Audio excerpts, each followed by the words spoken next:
sama bertawud di dalam hati. Mohon kepada Allah Subhanahu wa ta'ala pertolongan dan perlindungannya dari godaan syaitan yang terkutuk. Ta'awud dimulai.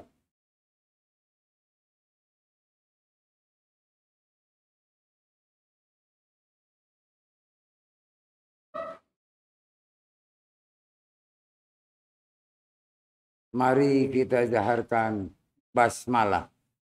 Bismillahirrahmanirrahim. Assalamualaikum warahmatullahi wabarakatuh.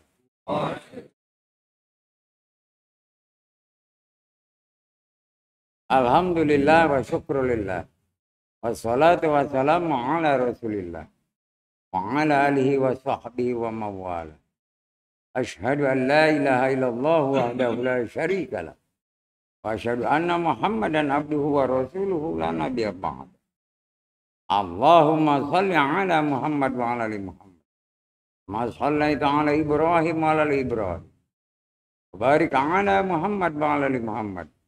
Ma barakta ala Ibrahim wa ala ali Ibrahim. Fil alamin innaka Hamidum Majid. Qala Allah ta'ala fil Qur'anil azim. A'udzu billahi minasy syaithanir rajim. Ya ayyuhalladzina amanu taqullaha haqqa tuqatih wa la tamutunna illa wa antum muslimun. Sadaqallahul azim. Hadirin jamaah ta'lim maridho, para pemirsa yang saya hormati. Kita berkumpul, Anda mendengarkan dan melihat. Pada malam hari ini, kita berkumpul tidak lain semata-mata beribadah kepada Allah Azza wa Jalla. Dari itu, mari kita serahkan diri kita, lahir dan batin kita kepada Allah. Moga Allah menerima ibadah kita. Demi kebesaran nama dan agama-Mu ya Allah. Berikan pula kebesaran-Mu kepada kami. Sehingga kami tetap dalam iman Islam.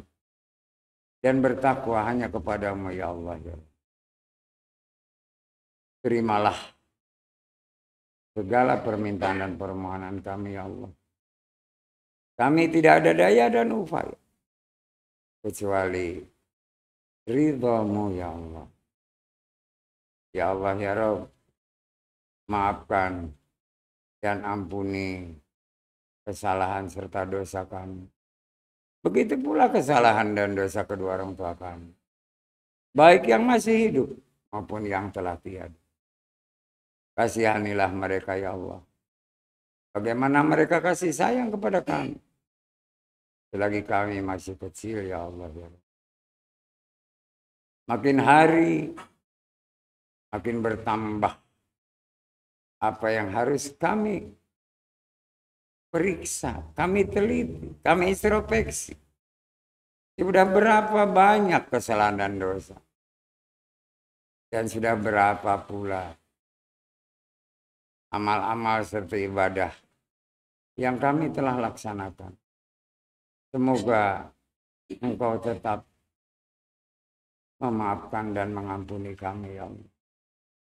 Ala hadiniyah wa kalinatin salih wa salih. Ila hadratin Nabi Muhammadin Rasulullah sallallahu alaihi wasallam. Wa jiwajihi wa dzurriyyatihi wa ahli baitihi wa karabati wa sahabat. Min jamil ummati Muhammadin. Minal mu'minina wal mu'minat. Wal muslimina wal muslimat fil ardi masyariqi wal maghrib. Wa bil khusus Yusan ila arwahi war ruh. Abaina wa ummahatina wa jadina wa jadatina wa kholina wa kholadatina wa silsilatina. As'aluka ya Allah bil qabul ala kudratihim. Malaikat Jibril, malaikat Mikail, malaikat Israfil, malaikat Israel.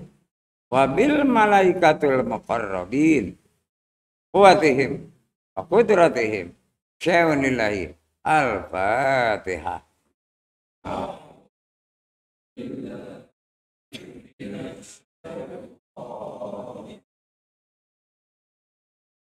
Bismillahirrahmanirrahim. Alhamdulillahi Rabbil Alamin. Ar-Rahmanir-Rahim. Maliki yaumiddin. Iyyaka na'budu wa iyyaka nasta'in. Ihdinas siratal mustaqim. Siratal ladzina an'amta 'alaihim ghairil maghdubi 'alaihim waladdallin. Rabbighfirli.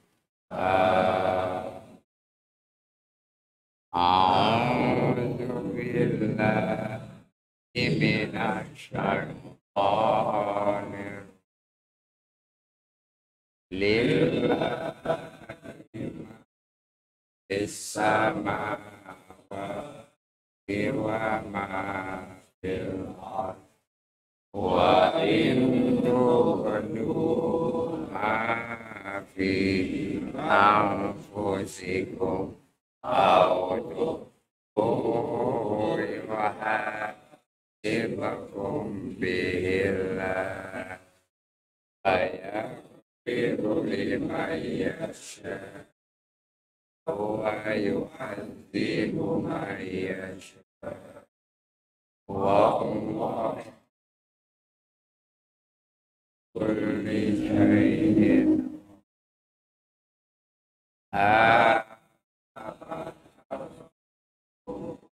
bima unzila ilaihi min rabbihi wal mu'minun kullun billahi wa malaikatihi wa kutubihi wa rusulihi la nufarriqu baina ahadin min rusulihi wa qalu sami'na wa ata'na ghufranaka rabbana wa ilaikal masir. La illallah illa husaha ma kasabat wa alaiha ma kasabat rabbana la tu'akhidna in nasina aw akhtana rabbana wala alaina isran amaltahu ala alladhina min qablina rabbana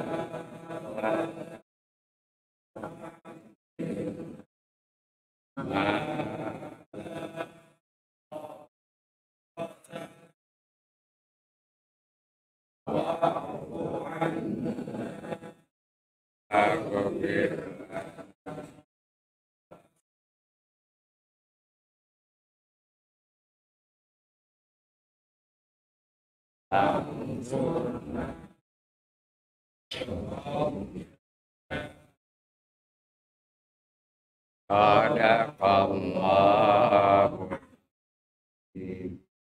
wa sadaqa rasulun nabiyul habibul karim. Nahnu ala dzalika minasy syahidin wa syakirin. Walhamdulillahi rabbil alamin.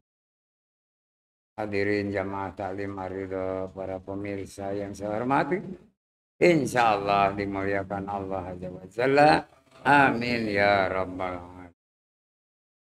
Alhamdulillah, segala puja dan puji hanya bagi Allah dan milik Allah.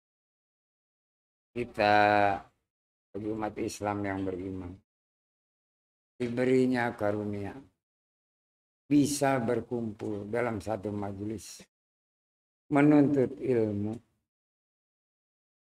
Allah janjikan melalui Rasulnya, barang siapa mengikat tali silaturahmi dalam satu majelis menuntut ilmu yang Allah tetapkan, maka ada dua keuntungan. Pertama, dipanjangkan umurnya. Kedua, dimudahkan rezeki. Nah, ini modal utama buat kita sebagai umat Islam yang beriman. Karena karunia tidak diberikan kepada siapapun, hanya kepada orang-orang yang beriman Islam. Dan dengan karunia itu, kita bisa meningkatkan semua, baik ibadah maupun amal. Sehingga Allah berikan pada kita rizki. Apapun itu bentuk. Dari mulai ilmu, harta benda, keluarga, dan segala macam adalah suatu keberkahan.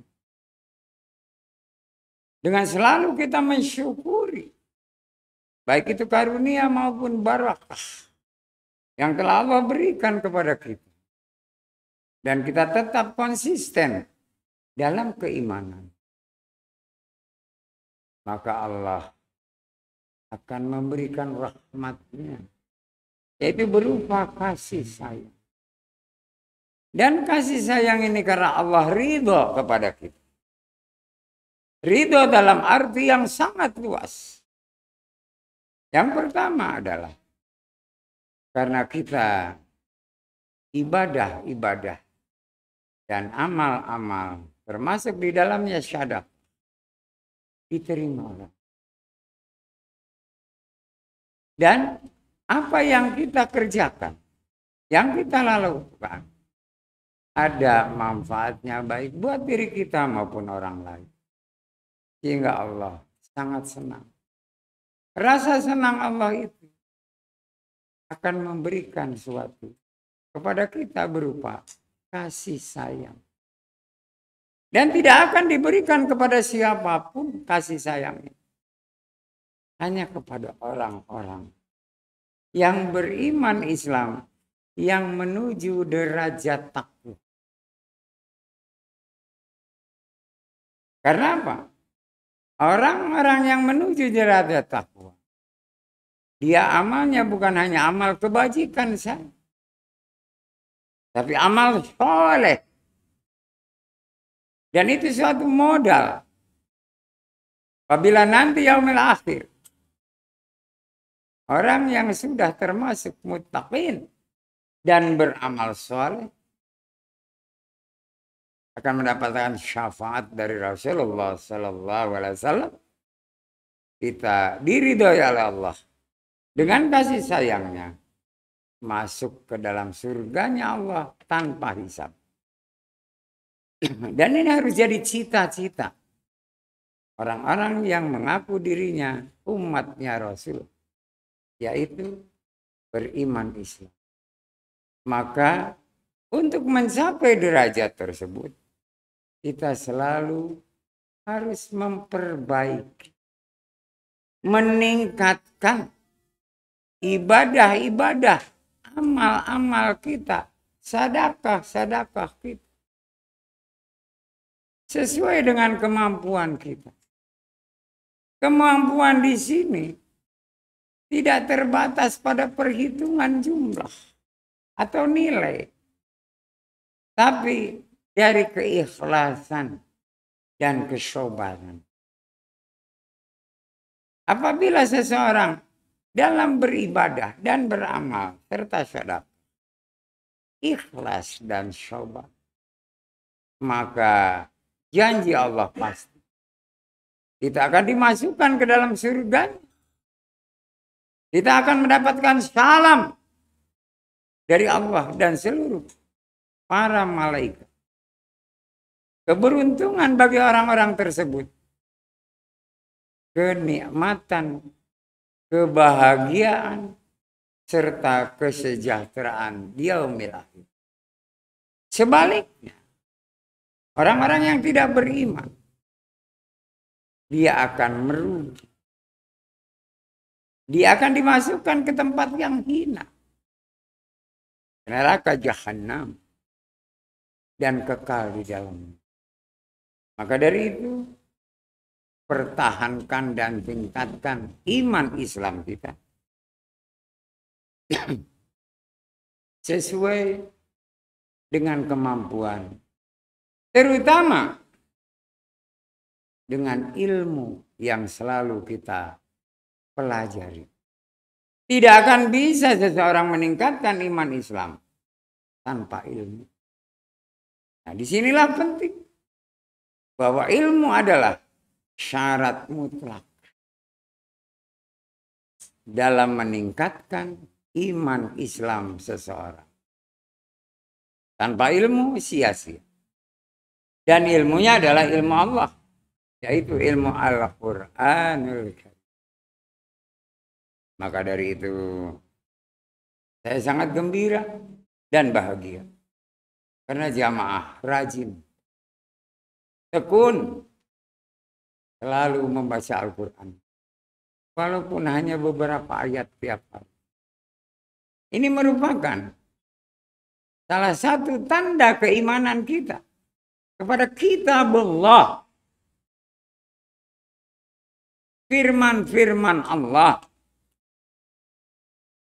Dengan selalu membaca, mentafsirkan, mengerti bahkan sampai memahami ayat suci Al-Quran adalah modal utama. Bukan saja kita mengenal Allah, tapi Allah akan mengenal kita. Kalau sudah saling kenal, pasti akan ada hubungan yang baik. Bahkan memberikan keutamaan di dalam hidup dan kehidupan. Sebaliknya, kalau kita jauh dari Al-Quranul Karim, firman Allah, wahyu Allah, di mana di dalamnya berisi berita gembira dan peringatan. Gembira bagi orang yang beriman.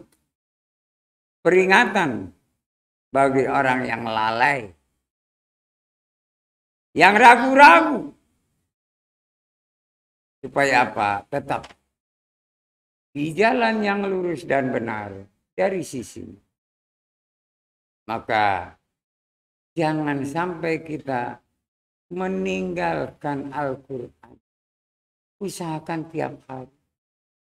Baik di sini, dimanapun, di rumah. Baca. Dan kemudian tafsir. Terus kita sampai mengerti. Sebab dalam tafsir ada maksud dan tujuan. Yang dikehendaki oleh Allah. Yang diperuntukkan untuk kebahagiaan dan kesejahteraan umat manusia yang meyakini Al-Quran. Tapi bagi orang yang tidak meyakini, bahkan kufur terhadap Al-Quran, dia sebagai penghalang. Dia sebagai sesuatu yang merintangi kehendak. Akhirnya mereka akan berpaling dari Al-Quran. Tapi orang yang beriman, apalagi Islam, Al-Quran jadi pedoman hidup dan kehidupan manusia. Dan Al-Quran adalah jiwanya orang yang beriman Islam. Orang yang selalu membaca, mengenal, mengerti, memahami Al-Quran, jiwanya pasti akan tenang. Ketenangan jiwa ini akan berdampak sangat kuat. Dan disitulah rahmat Allah akan diberikan kepada yang jiwanya tenang. Kasih sayang Allah ini tidak terbatas. Baik masih di dunia. Apalagi nanti di akhirat. Yang abadi. Yang kekal. Jadi kalau ada orang yang bertanya, Allah itu kekal. Manusia pun kekal, benar. Kapan kekalnya? Nanti apabila sudah di kampung akhirat. Yang di sorga akan kekal. Begitu juga yang di neraka akan kekal. Kekekalan selama hidup adalah jiwa. Sebab di dalam jiwa itu ada ruh. Yang hancur, yang rusak adalah jasmaninya. Tapi jiwa dan ruh ada dalam genggaman Allah. Ia tidak mati. Hanya pada yaumil akhir, hari kebangkitan, seluruh manusia akan dihidupkan kembali. Karena ruh dan jiwanya ada di tangannya. Untuk mencapai derajat di mana kita ingin mendapatkan kasih sayang Allah. Kita sebagai orang yang beriman, didasari kejuhudan, berilmu dan berakal. Orang yang Islam, kita harus mentaati Allah dan Rasul. Memenuhi syariat hukum Islam yang ini. Ketaatan kepada Allah dan Rasulnya. Ini harus sejajar dengan keimanan. Jangan timpang. Karena banyak orang yang sholat. Juga beramal atau bersyadaqah. Hanya mengejar target pahala. Ini berbahaya. Karena kita tidak tahu. Walaupun ada dalam hadis. Apabila orang mengerjakan ini nanti pahalanya sekian. Pahalanya sekian. Itu hadis menjelaskan. Tapi yang menentukan adalah Allah. Apakah benar kita dalam beribadah, beramal dan bersedekah akan mendapat pahala atau sebaliknya? Apabila kita dalam beribadah, beramal dan bersedekah, lillahi ta'ala, jaminan Allah akan memberikan pahala. Tapi kalau karena sesuatu, karena keinginan, punya kebutuhan, maka tidak akan dapat pahala. Allah akan penuhi keinginan dan kebutuhan. Tapi dia tidak mempunyai tabungan pahala. Tapi kalau dalam ibadah, beramal dan bersedekah, semata-mata hanya ketaatan kepada Allah dan Rasulnya, maka pasti Allah akan memberikan kasih sayang. Dan kasih sayang ini adalah di atas daripada pahala. Pahalanya bagian kecil dari kasih sayang. Kasih sayang itu meliputi langit, bumi, serta seisinya. Sehingga Rasulullah SAW mendapatkan gelar rahmatul lil alamin. Orang yang memberikan dengan rasa tulus kasih sayangnya untuk semesta alam. Beliau tidak pernah mengumpat, tidak pernah benci, dendam, bermusuhan dengan siapapun. Beliau selalu berbuat baik. Beliau jujur, beliau amanah, dan beliau pemaaf. Tidak membedakan asal manusia, suku atau bangsa. Yang beliau perhatikan adalah keimanan dan keislaman dari seseorang. Sehingga beliau mengatakan tentang iman dan Islam. Bukan saja orang Arab, tapi orang Azam. Siapapun di luar bangsa Arab.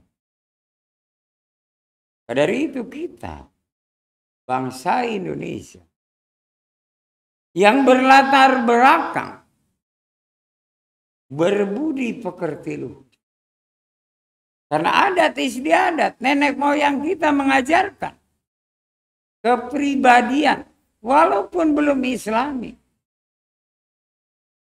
mendekati apa yang tersirat dalam Al-Quran.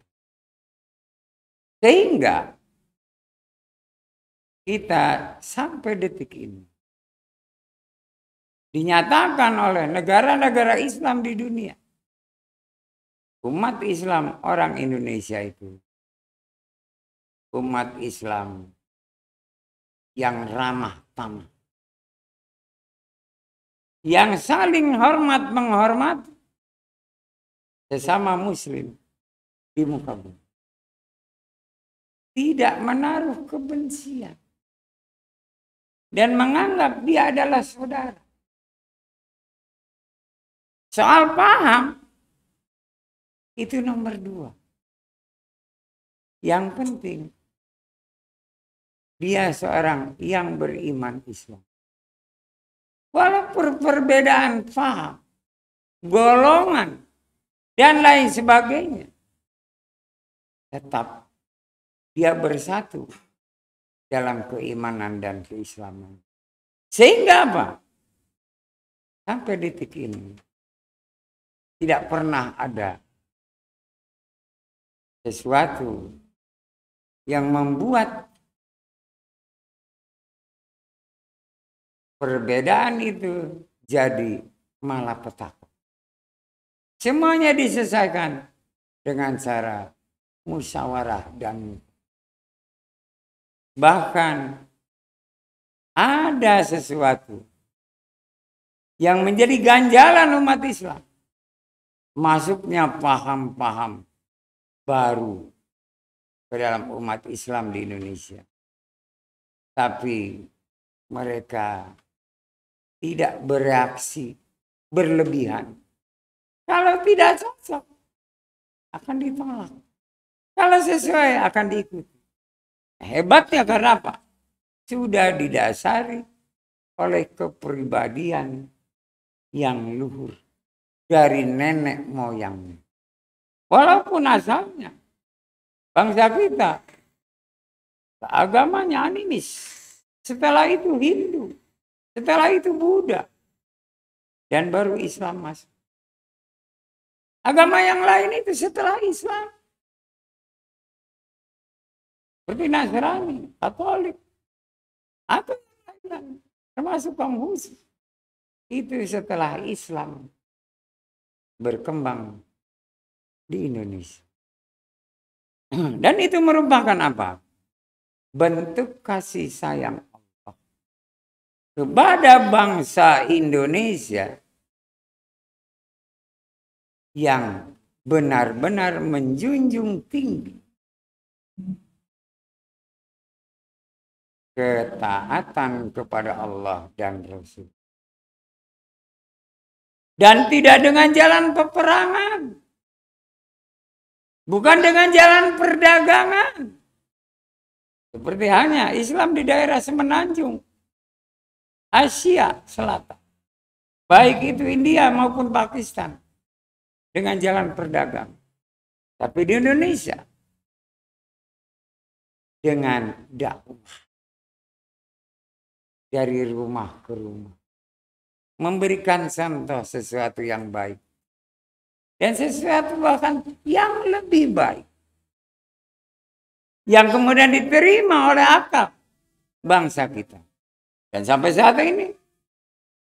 Memang umat Islam di Indonesia. Termasuk di negara yang terbesar di dunia. Artinya walaupun umat manusia atau penduduk Indonesia sekitar 280 juta. Di atas 90% adalah umat Islam. Memang kalau dibandingkan dengan umat Islam yang di Cina, itu lebih banyak jumlahnya.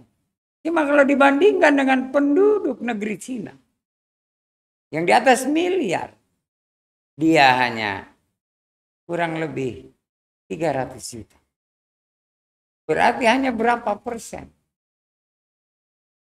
Lebih banyak di sana loh. 300 juta.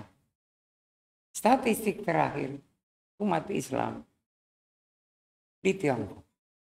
Di kita 250 sampai 260 juta. Ada selisih. Tapi persentase dalam satu negara dengan jumlah penduduknya kita terbesar di dunia. Sehingga kita dihormati oleh bangsa-bangsa di dunia. Terutama bangsa yang di dalamnya menganut agama Islam. Bahkan kuota terbesar dalam berhaji diberikan kepada Indonesia. Indonesia diberikan kurang lebih sekitar 200.000 orang per tahun.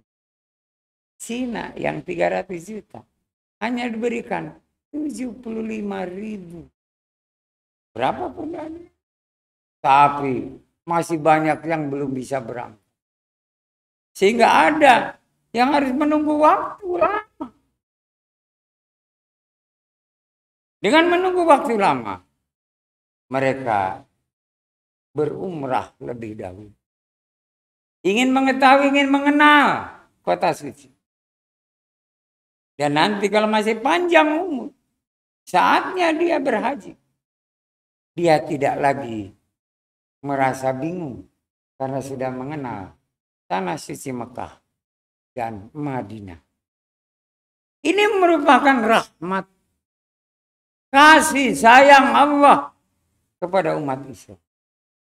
Dan yang terbanyak juga sampai detik ini jamaah umroh dari seluruh dunia adalah Indonesia. Jadi negara-negara lain, apalagi sekarang ada pertemuan G20 di Bali. Mereka tidak melihat kesengsaraan masyarakat Bali maupun Indonesia. Tidak mengalami resesi. Tidak mengalami krisis ekonomi dan energi. Makan masih 3 kali. Bahkan yang ada 4 sampai 5 kali.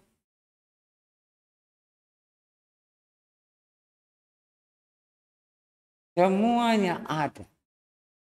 Ditambah lagi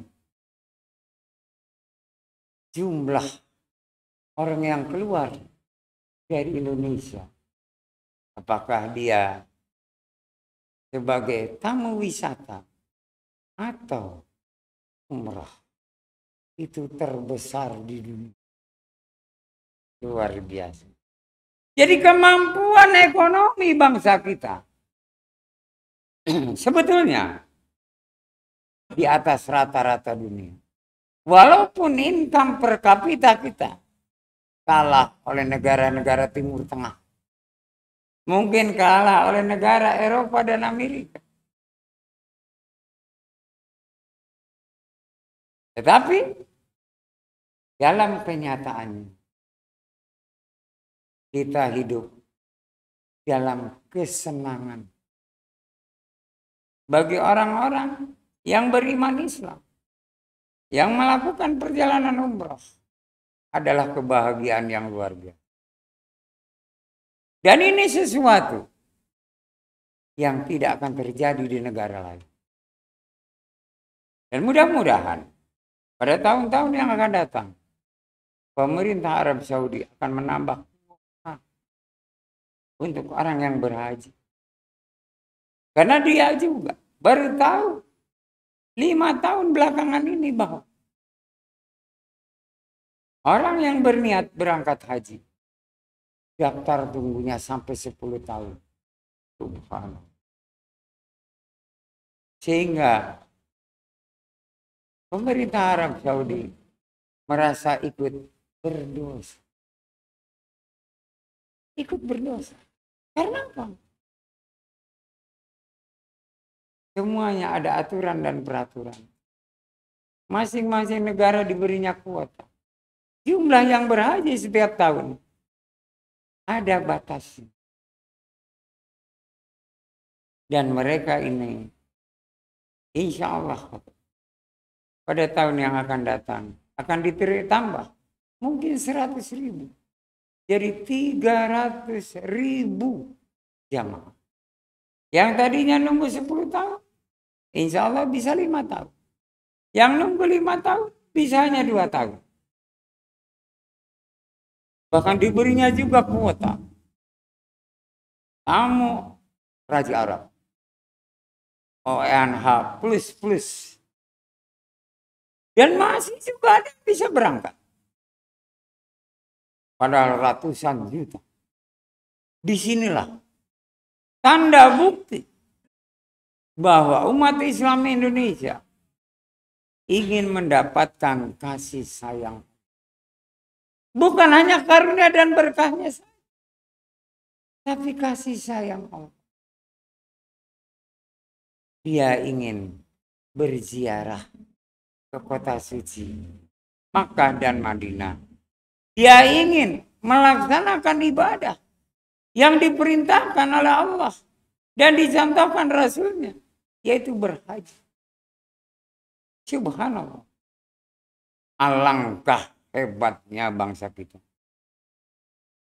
Apalagi kalau bangsa kita yang notabene persentase umat Islamnya besar. Kemudian umat Islam ini bersatu. Membentuk suatu organisasi tersendiri. Di luar dari pemerintah. MUI atau Depak dan segala macam. Mengadakan amil zakat. Maka tidak ada satupun orang Islam yang sengsara. Yang terpuruk. Yang harus meminta-minta. Setengahnya saja. Dalam 1 tahun terkumpul berapa? Untuk menyantuni yang tidak mampu atau belum mampu. Baik fakir maupun miskin. Kaum duafa, yatim piatu dan sebagainya. Ada semacam bank zakat. Sekarang hanya kelompok-kelompok. Untuk kepentingan golongan. Bukan masyarakat umum Indonesia. Nah kalau umat Islamnya sendiri sudah terpenuhi, bisa disalurkan membantu bangsa kita. Walaupun dia bukan umat Islam. Dan dengan cara itu, tanpa dakwah, non-muslim bisa masuk ke dalam Islam. Banyak nanti mu'alaf di muka bumi Indonesia. Marilah kita.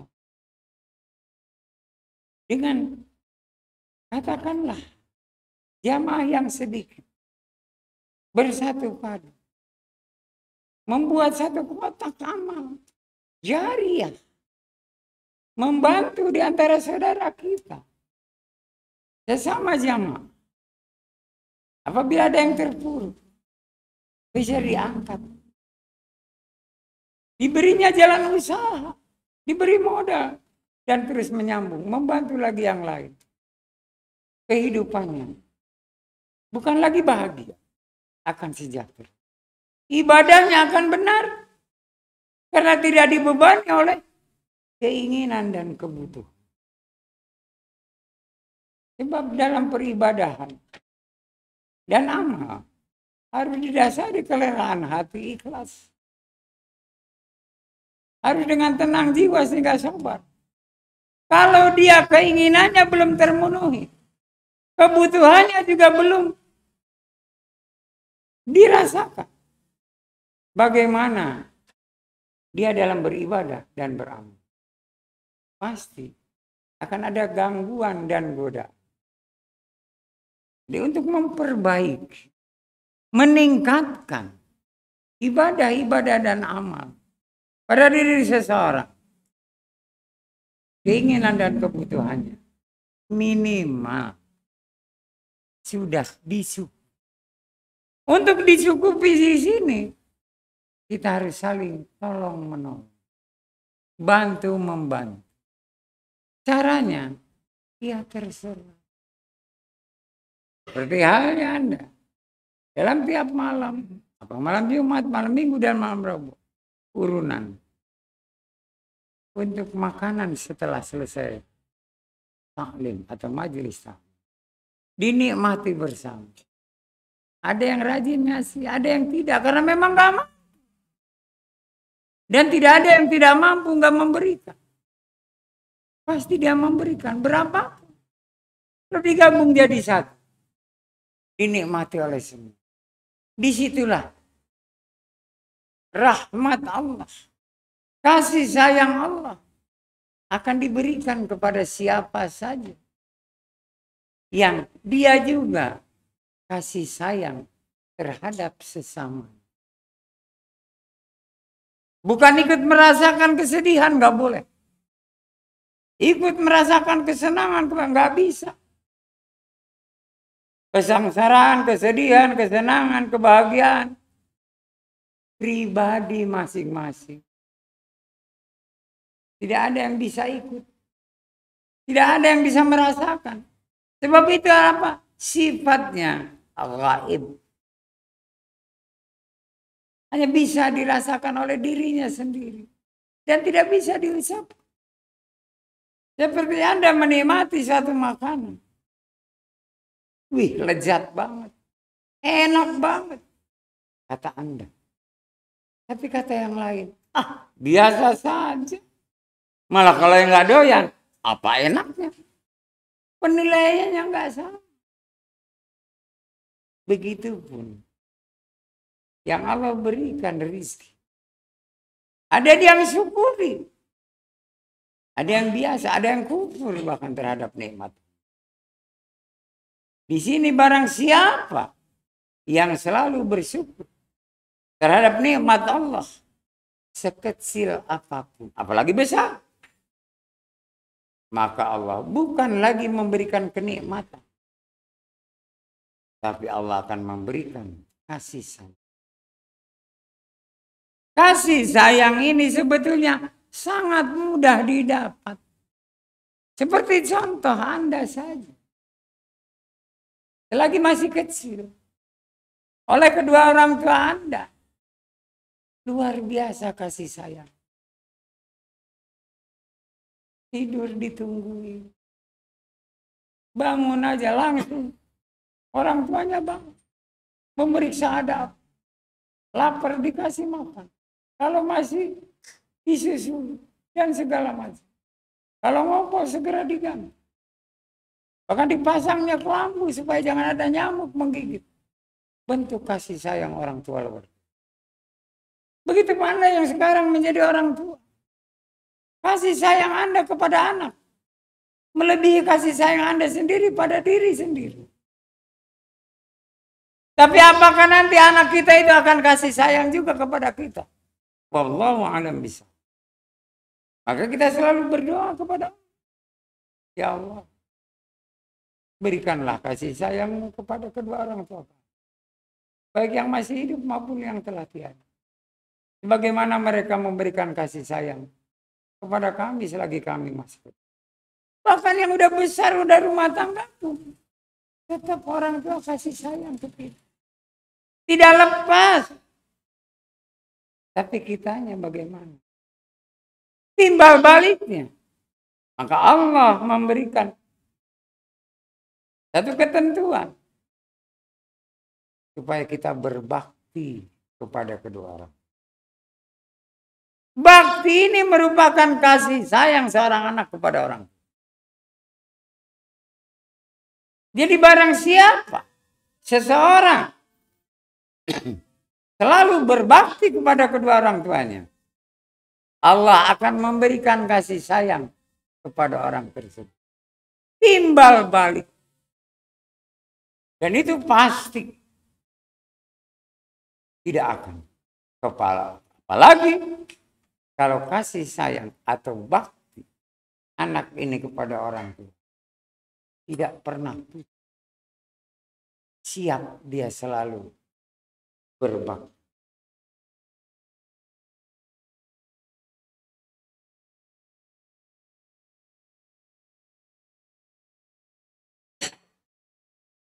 Dengan demikian, seseorang untuk mencapai kasih sayang, selain didasari oleh ibadah dan amal, kita sebagai seorang anak Baik masih ada orang tuanya atau tidak ada. Tunjukkan bakti kita kepada yang tidak ada, yang sudah tidak ada. Kita dalam beramal dan bersedekah selalu mengatasnamakan kedua orang tua. Dari amal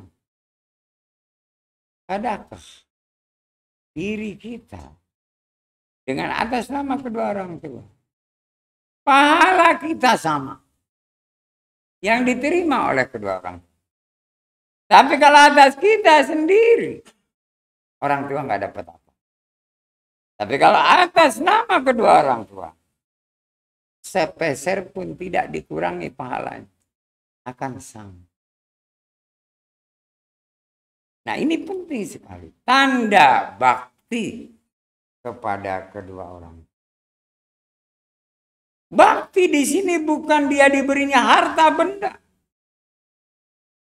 Disenangkan, digembirakan, dicukupi dalam hidup. Bukan. Walaupun kita sudah dewasa, sudah anggaplah tua. Dan kebetulan orang tua masih ada. Nurut kepada orang tua itu adalah bakti yang paling utama.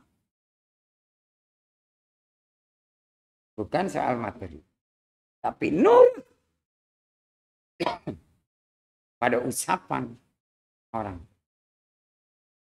Dari kecil sampai hari tua. Apa pesan dan amanah orang tua? Kita harus nurut, laksanakan tanpa pamrih. Tanda-tanda bahwa kita akan mendapatkan kasih sayang. Kalau kepada guru kan patuh. Kepada Allah dan Rasulnya taat. Tidak akan bisa kita taat kepada Allah dan Rasulnya kalau kita belum nurut kepada orang. Kalau kita belum patuh kepada guru. Maka dari itu, jangan menganggap diri kita ini lebih dari yang lain. Atau hebat, atau benar kata sendiri. Sudah sejauh mana nurut kita ke orang tua. Patuh kita kepada guru. Taat kita kepada Allah dan jenjangnya adalah ke orang tua dulu, ke guru, kemudian kepada Allah. Tidak Allah langsung. Sebab Anda begitu lahir belum nggak ada yang sholat. Masih ngerengek. Minta ditimbang oleh orang katanya.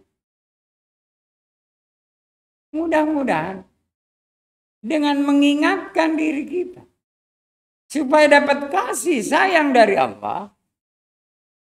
Karena semuanya ingin mendapatkan kasih sayang. Kasih sayang Allah tidak sama dengan kasih sayang manusia. Kasih sayang Allah itu dunia dan akhirat. Tapi kalau kasih sayang orang tua, sebatas dia masih hidup. Kalau sudah meninggal, enggak.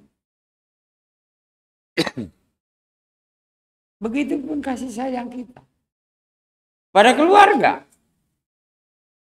Anak, istri, dan sebagainya. Itu terbatas. Bagaimana bisa meraih kasih sayang yang tidak terbatas? Dunia dan akhirat dari Allah. Sedangkan kita terbatas umur, waktu. Saya nggak berani nanya jamaah atau para pemirsa. Tapi pasti jawabannya rancu. Ya, tebak-tebakan. Nanti hampir. Udah dekat. Dekatnya jaraknya 100 kilo ya. Kan dekat banget. Nah di sini. Bagaimana supaya kita ini selalu mendapatkan kasih sayang Allah di dunia wal akhir. Itu ada kiat. Bukan tadi jawabnya. Ke orang tua nurut, ke guru patuh. Ke Allah taat kepada Allah dan Rasulnya. Itu bukan kiatnya. Ini jadi PR buat Anda.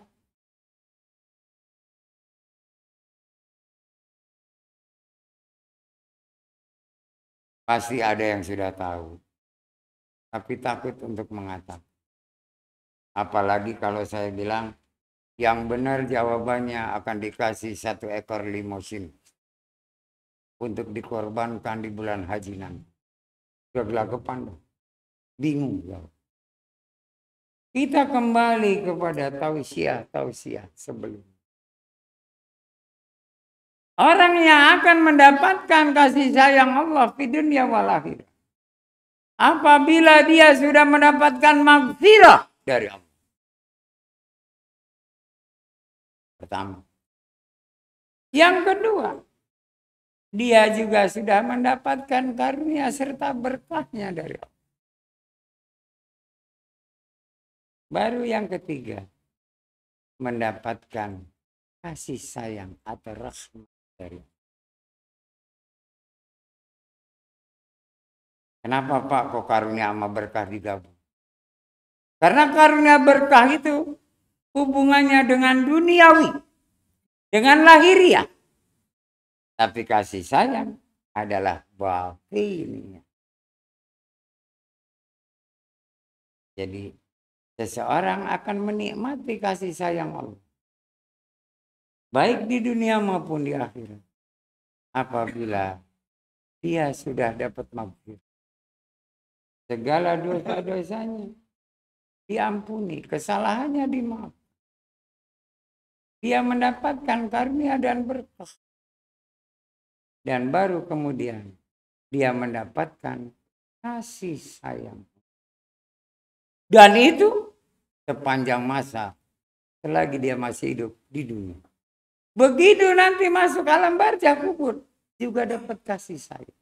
Makanya dunia dan akhir. Begitu hari kebangkitan juga dia dapat kasih sayang. Bahkan dengan kasih sayangnya dia langsung dipanggil oleh Allah untuk masuk surga tanpa hisab. Nah, kalau bisa dan usahakan semaksimal mungkin, kita berusaha untuk mendapatkan kasih sayang. Syaratnya tadi, sucikan diri Anda, lahir dan batin. Supaya apa? Dosa-dosa dan kesalahan dihapus.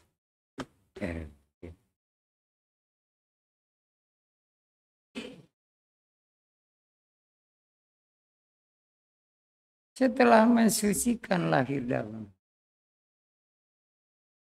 kita harus tahu ada rasa takut dan malu hanya kepada Allah, bukan kepada siapapun.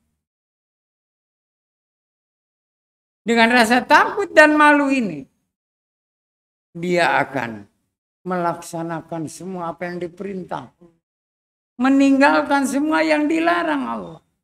Dia akan selalu beramar ma'ruf dan nahi munkar. Itu merupakan ketaatan kepada Allah ditambah kepada Rasul. Maka dari itu dia akan mendapatkan karunia dan berkah. Jadi orang yang takut dan malu hanya kepada Allah, kemudian hati Allah, hati Rasul, dan selalu berbuat amar ma'ruf nahi munkar, dia akan mendapatkan karunia dan berkah.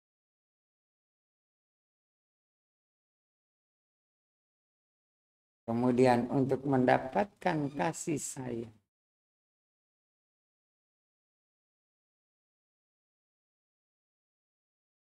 setelah kita mendapatkan maghfirah, Allah ridha,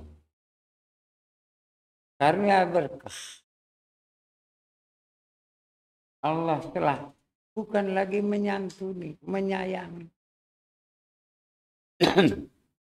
dibahagiakan kita, disejahterakan kita, lahir maupun batin. Di sini dari ketiga hal, maghfirah, karunia berkah, kita selalu bersyukur kepada Allah. Setiap detik, setiap saat.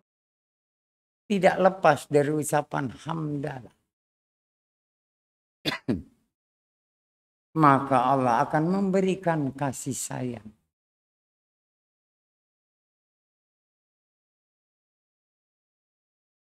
Nah, kita belum diampuni dosa. Masih banyak mal. Perbuatan dosa dan maksiat. Udah pengen meraih rahmat Allah. Ya nggak bisa. Kita aja kalau punya kesalahan.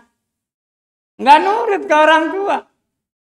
Apa orang tua akan memberikan, akan kasih kepada kita. Apa yang kita minta, kita butuhkan. Kita inginkan. Nggak mungkin. Ketaatan itulah yang akan membawa kita, akan diberi oleh Allah karunia serta berkah. Setelah itu baru syukuri seluruh nikmat-nikmat Allah yang kita terima dengan selalu bersyukur setiap saat. Bahkan oleh Allah dituntunnya 5 waktu supaya jangan lupa bersyukur. Dengan diawali suratul Fatihah. Alhamdulillahirabbil alamin. Itu ucapan syukur. Di luar itu kita selalu alhamdulillah. Dari situlah kita akan lebih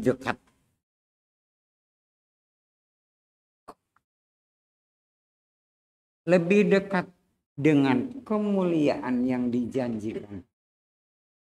Orang yang diberinya rahmat oleh Allah, maka dia akan mendapatkan kemuliaan. Jadi kemuliaan itu hanya diberikan kepada orang yang telah mendapatkan rahmat dari Allah. Kalau baru karunia berkah, belum mulia. Apalagi baru maghfirah, ya belum. Orang yang mendapatkan rahmat dari Allah, dia akan mendapatkan kemuliaan.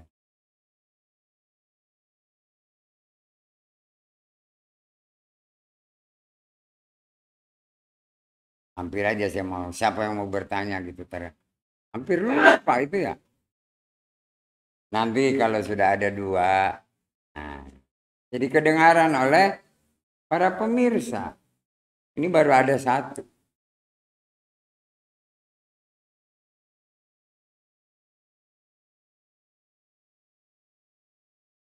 Maka dari itu, kita diajarkan lebih dahulu oleh Allah, muliakanlah apapun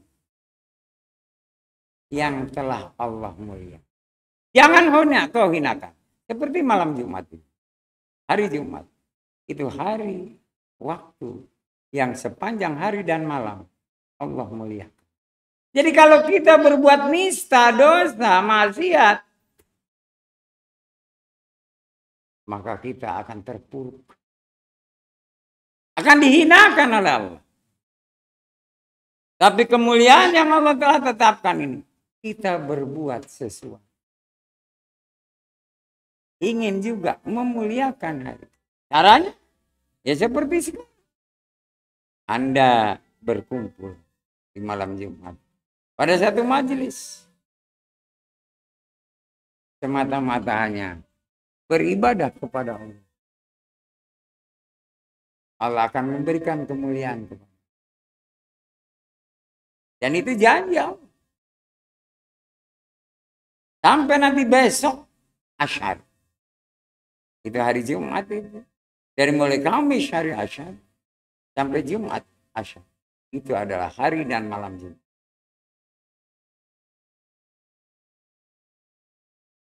Bahkan ada bulan-bulan tertentu yang Allah muliakan 1 bulan. Dalam 1 bulan itu kita selalu berbuat amal kebajikan. Amar ma'ruf nahi munkar. Maka sepanjang itu pun. Dalam 1 bulan itu. Kita mendapat kemuliaan dari Allah. Tapi jarang orang mengingat.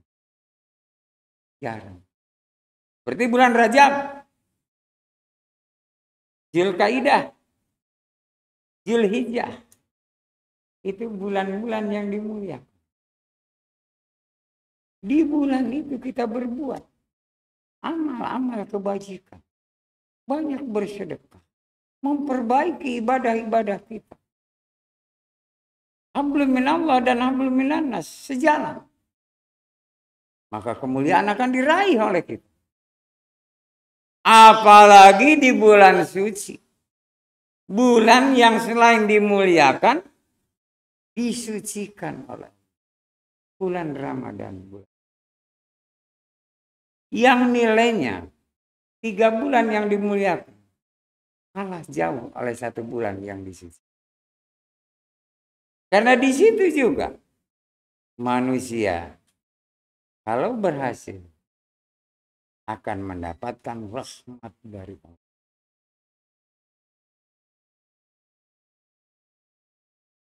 Ini penting khususnya buat diri saya. Mengingatkan, menyadarkan bahwa kasih sayang itu Allah akan berikan kepada siapapun yang dia beriman. Dan saat ini yang Islam.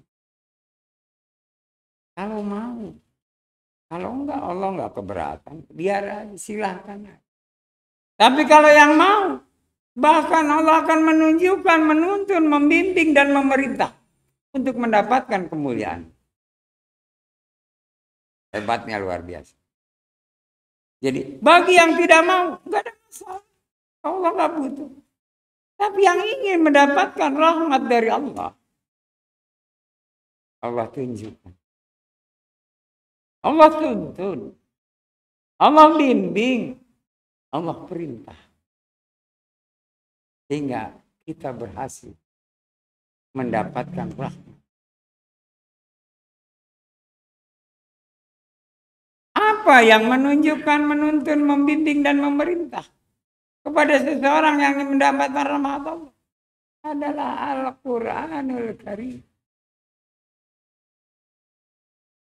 Cintailah Al-Quran. Engkau mencintai Al-Quran. Berarti mencintai yang menurunkan Al-Quran. Berupa wahyu. Mencintai Allah. Dan barang siapa mencintai Allah, Allah akan cinta kepada kita.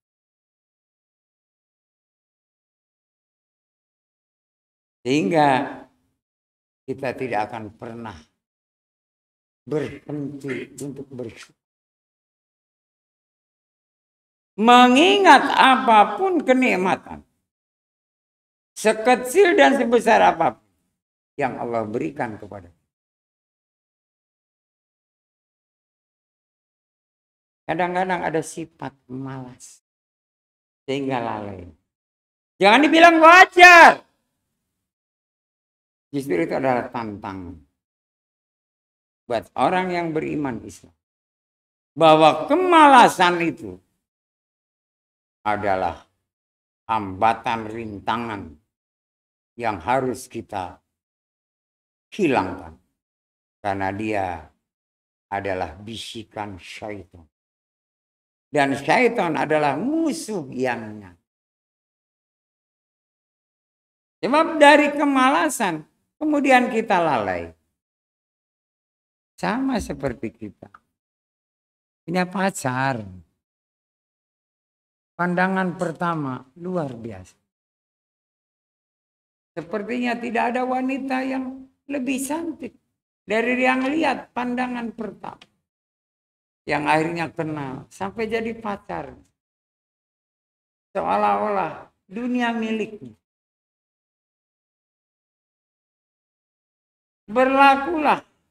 Berlangsung lama. Karena belum waktunya untuk nikah, belum siap. Ada pandangan berikutnya. Tergoda. Yang tadinya dipuja-puji, disanjung-sanjung, bahwa yang dilihat dan dikenal pertama ini luar biasa, tidak ada duanya. Ada kemudian godaan syaitan. Sehingga dia lalai lupa pada yang pertama, beralih ke yang kedua. Setelah kedua ada lagi yang ketiga. Aduh.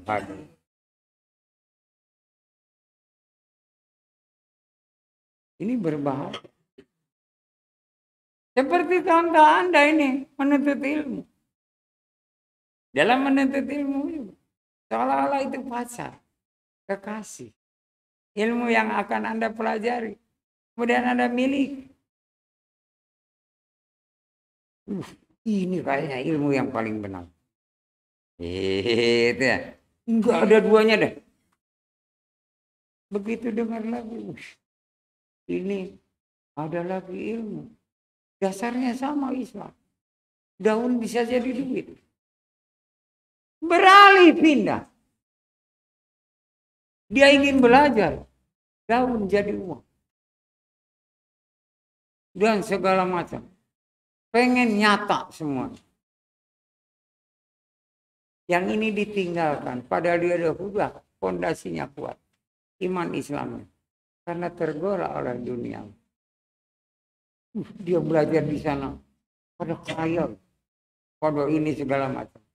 Padahal itu hanya sementara. Karena apa? Makhluk gaib ikut di dalam. Baik itu syaitan maupun. Kena tipu daya. Karena tanpa sesuatu. Tidak mungkin akan terjadi. Jadi ada pamrih. Ada kewajiban yang harus dipenuhi. Celaka. Mau balik lagi ke yang pertama. Malu. Karena nganggap yang pertama ini pada sengsara semua. Pada kere semua. Susah semua. Padahal dia hanya nilainya dari materi. Bukan dari batiniah. Belum tentu. Orang yang dilihatnya sengsara lahiriah. Dia juga sengsara batiniahnya belum tentu. Bahkan dia lebih kaya daripada orang yang kaya lahiriah. Ada kebahagiaan dan kesejahteraan dalam batinnya. Keinginannya terpenuhi. Kebutuhannya dicukupi. Walaupun hanya sekedar, katakanlah sederhana atau bersahaja. Tapi dia merasa bahagia dan sejahtera. Ini yang dicari. Tinggal dia nanti meningkatkan. Allah akan menuntun. Akan membimbing. Tiba-tiba Allah akan berikan rezeki dari segala arah. Dari langit, dari bumi, dan dari sekitar. Orang ini materinya, kehidupannya meningkat. Baru yang lain kaget. Mau mengikuti udah terlambat. Karena dia yang dilihat hanya duniawi. Lahiriah. Batiniahnya tidak pernah terpikirkan sama sekali. Bukan kita harus memikirkan batiniahnya, lahiriah ditinggal. Tidak akan tercapai seseorang batiniahnya bahagia kalau lahirnya sengsara. Begitupun tidak akan tercapai lahiriahnya bahagia kalau batiniahnya sengsara. Harus sejalan. Nah, untuk sejalan ini Allah turunkan Al-Qur'an. Dan jangan kemudian menganggap bahwa orang yang hafiz Al-Quran itu hidupnya bahagia sejahtera lahir batin. Belum tentu. Karena dia baru hafiz, hafal Al-Quran. Itu bagus sekali. Tapi belum benar, baru bagus. Setelah dia hafiz, dia ngerti, kemudian paham, dia amalkan, nah itu baru benar. Dan orang yang hafiz Al-Quran, kalau dia paham kemudian mengamalkannya, hidupnya tidak akan tergantung pada orang lain. Dia hanya menggantungkan dirinya kepada Allah. Allahus Samad. Hidupnya layak. Selain mendapatkan kemuliaan, dia akan dihormati oleh sesama manusia. Baik yang seiman maupun di luar.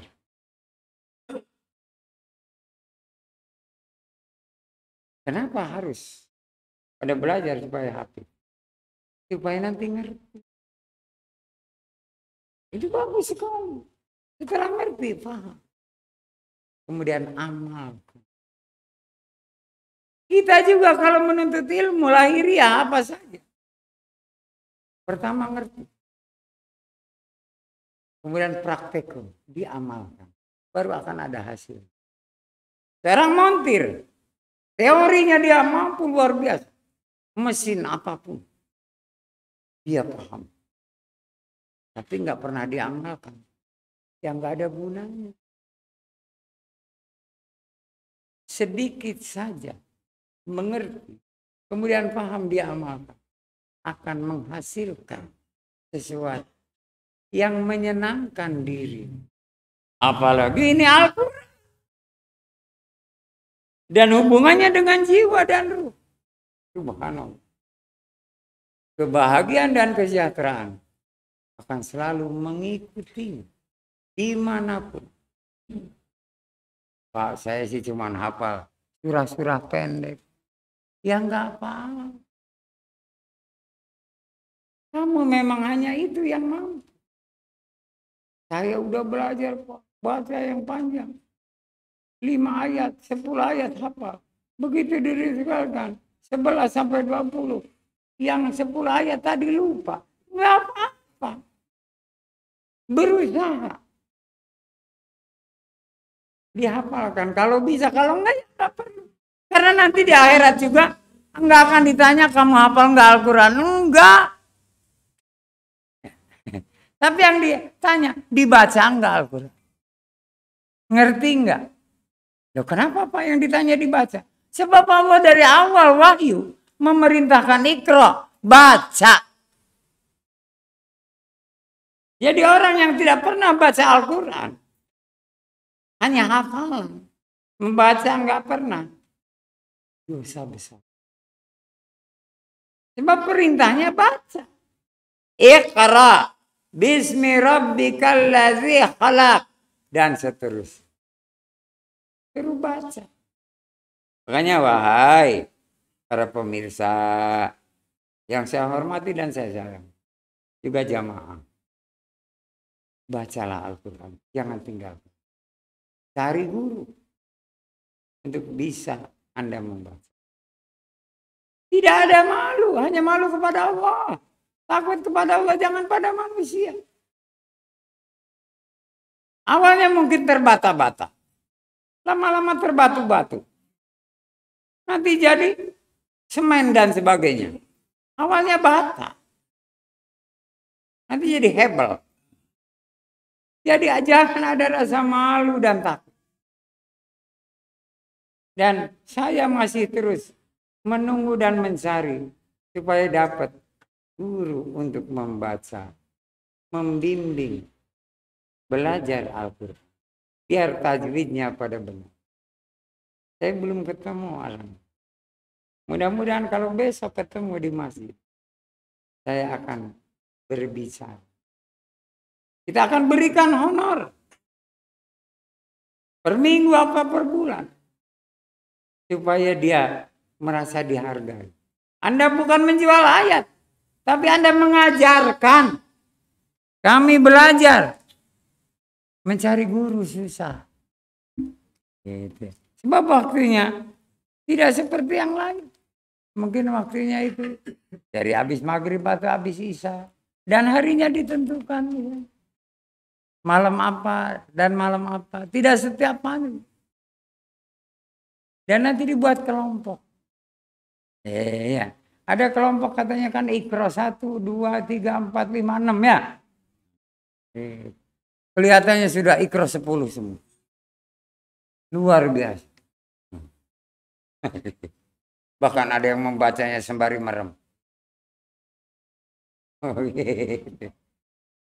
Ternyata meremnya tidur. Ini penting sekali. Saya terus lagi berusaha. Supaya apa? Kita ini ingin mendapatkan rahmat dan kasih sayang dari Allah. Kasih sayang Allah ini luar biasa. Tidak ada yang bisa melebihi kasih sayang. Orang tua kasih sayang terbatas. Selagi masih hidup, udah mati nggak akan memberikan. Tapi Allah yang baqa, yang kekal. Dari kita masih hidup, mati sampai dihidupkan kembali. Kasih sayangnya tetap. Untuk meraih itu, tidak lain. Mengenal, mengerti, dan paham. Tolong bantu doa.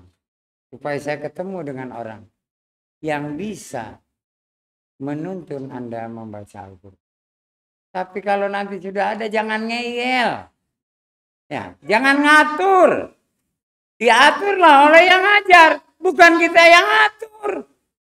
Kok murid ngatur guru? Berarti bukan patuh pada guru. Ini harus patuh.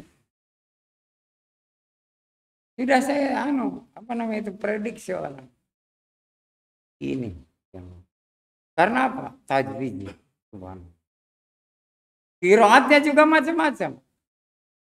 Ya. Dan dia sebagai qori. Tapi kita bukan ke sana. Kita belajar tajwid. Itu sehingga apa? Betul-betul nanti meresap di dalam qalbu apa yang kita baca. Seperti kita baca Al-Fatihah. Kalau yang belum tahu persis, belum paham tentang Al-Quran, terutama nih surat Al-Fatihah, ya seperti biasa. Alhamdulillahirabbil alamin. Padahal ini utama. Selalu dia memuja dan memuji. Dan puja-puji hanya milik Allah. Tuhan semesta alam. Alam semesta ini ciptaan miliknya. Termasuk kita di dalamnya. Jadi harus bagaimana? Kita harus selalu bersyukur. Hingga waktu dia mengucapkan Alhamdulillahirabbil alamin. Ada rasa takut dan malu. Itu ingin berbuat yang terbaik diterima oleh Sang Pencipta. Dan seterusnya, dan seterusnya. Sampai walaupun Rabbi firli. Ya Allah, hanya kenikmatan-kenikmatan yang saya terima. Cuman saya lalai. Saya dustakan kenikmatanmu ya Allah. Seolah-olah ini karya kami. Karyaku bahal. Sebetulnya itu adalah karena Engkau. Kalau bukan karena Engkau, aku tidak akan seperti ini. Nanti akhirnya akan sabar. Disinilah penting pembimbing. Pembimbing. Karena apa? Dengan bimbingan seorang guru ngaji, mengkaji, maka kita akan mengerti dan paham apa yang kita paham. Tidak hanya bunyi dalam mulut, tenggorokan atau suaranya dari perut, dada, tapi benar-benar jiwa dan raga menyatu. Kalau udah jiwa dan raga menyatu dengan bacaan Al-Quran, maka pasti rahmat Allah akan diberikan kepada Allah. Karena berarti apa? Mencintai Allah. Takwa kepada Allah. Cinta kepada Allah itu adalah takwa. Muttaqin. Dan janji Allah. Orang-orang yang bertakwa itu akan selalu disayangi Allah. Akan didatangkan rezeki dari segala yang dia sendiri nggak tahu, tanpa batas. Dalam Al-Quran dikatakan, A'udzubillahi minasyaitonir rajim. Wa may yattaqillah yaj'al lahu makhraja wa yarzuqhu min haitsu la yahtasib. Itu karena kasih sayang Allah. Kepada siapa? Orang yang bertakwa, yang beramal soleh. Dan amal soleh itu ada tertulis di dalam Al-Quran. Mana yang termasuk amal soleh? Mana yang termasuk amal kebajikan? Tidak ada dalam Al-Quran. Tidak bisa kita mengatakan beramal, wah ini mudah-mudahan amal soleh. Boleh, mudah-mudahan. Tapi jangan kita memastikan bahwa amal kita amal soleh. Bisa jadi kita menyatakan ini amal kebajikan. Ternyata Allah memberi nilainya amal soleh. Tapi juga terbaliknya. Amal kebajikan, amal soleh. Ternyata amal yang salah. Ya. Salah sasaran.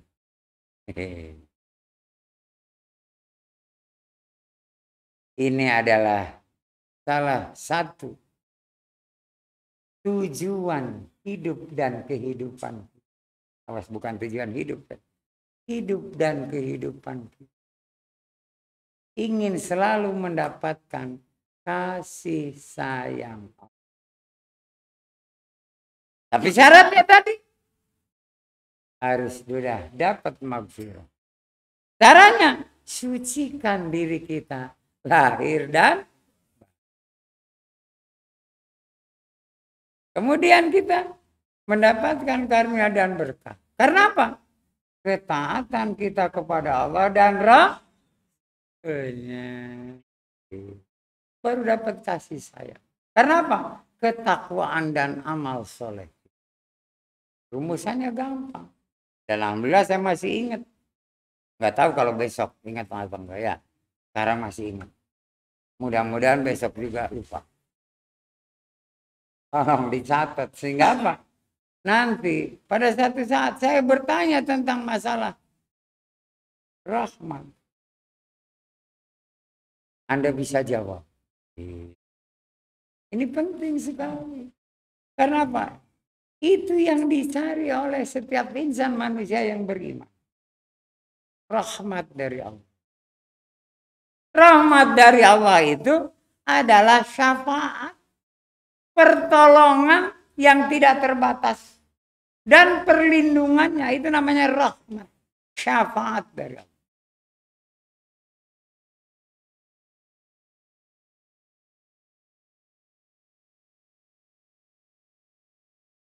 Seperti yang diberikan kepada para nabi dan rasul.